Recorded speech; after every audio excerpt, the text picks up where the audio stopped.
Costa Guedes já se manifestou diversas vezes.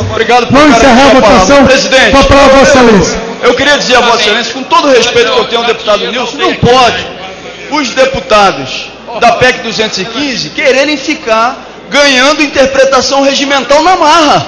Estão tentando, na marra, reverter uma interpretação regimental. Ou seja, não tem condição da coisa ser feita dessa forma.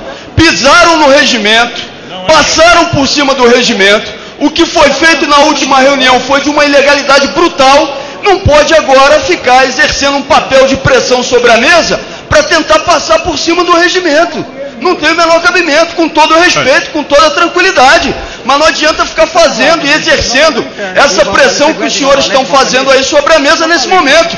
Deputado Nilson, não pode ficar fazendo essa pressão indevida sobre a mesa.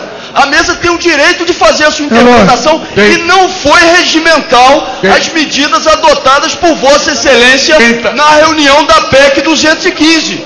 Quem está votando sim, está votando contra a saúde dos índios. Quem está votando sim, está votando contra a saúde dos índios, senhor presidente. Senhor presidente, esse voto sim é contra a saúde dos índios.